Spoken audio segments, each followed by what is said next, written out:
Welcome to the tutorial video performing the chi-square test of independence. Let's get started. The results of the study of on-time performance of different airlines are presented below.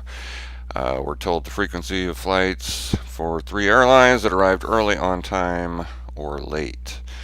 And we're asked to perform a chi-square test of independence at alpha 5%. So let's notice here that we have 2 variables involved, which are the specific airline and the arrival status of the flights.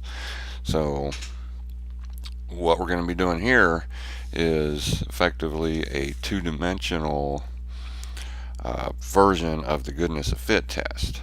And what our trick here is we're going to build a table like this, but we have a 2-dimensional setup, so each expected value is going to be computed corresponding to each A-B combination here. And that expected value is going to be computed by taking the row total divided by column total, row total multiplied by column total divided by grand total.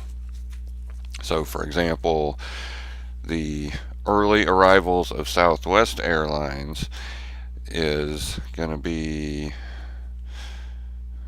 expected value of early arrivals with Southwest Airlines would be the row total, which is 204466 multiplied by the column total 6080105 divided by the grand total, which is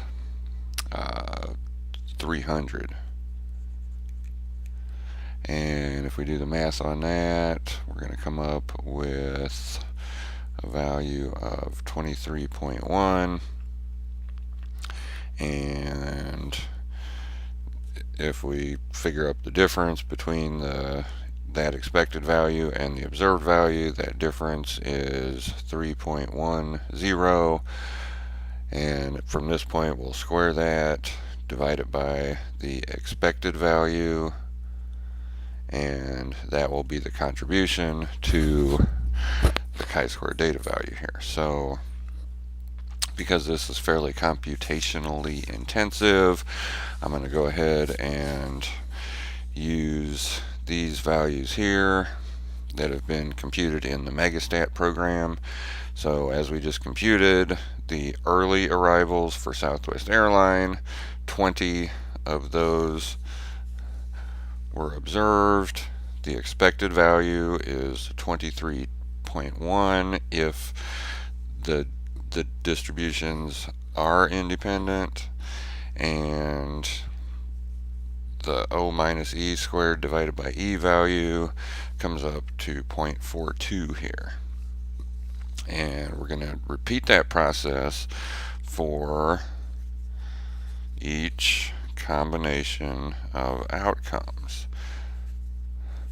So ultimately, I have a list of 9 contributions that need to be summed in order to come up with my chi-square data value, and in summing those up we get a chi-square data value of 4.26. And let's come up with our critical value for this, chi-square crit. So in this case, our degrees of freedom is equal to number of rows minus 1 times number of columns minus 1. So that's our degrees of freedoms. And the chi-square crit with degrees of freedom 4 is equal to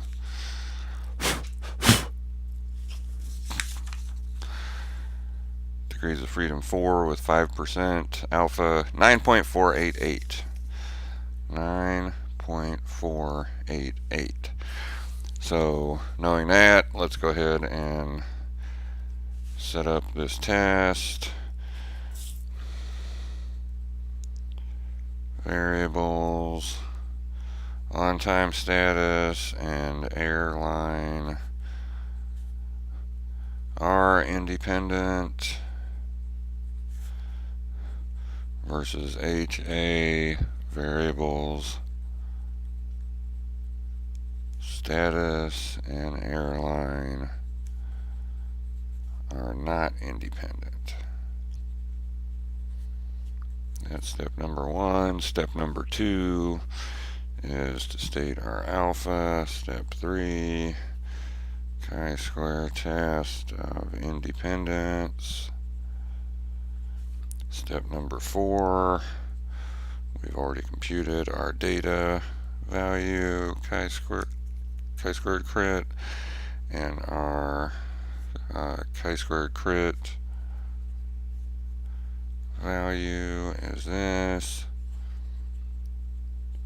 Reject H null if chi-squared data is greater than chi-squared crit.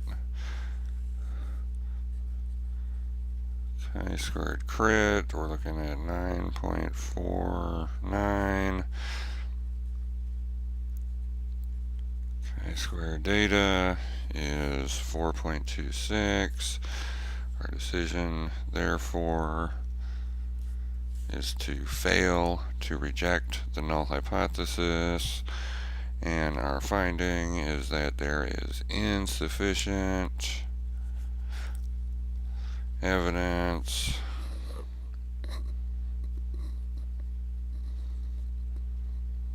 that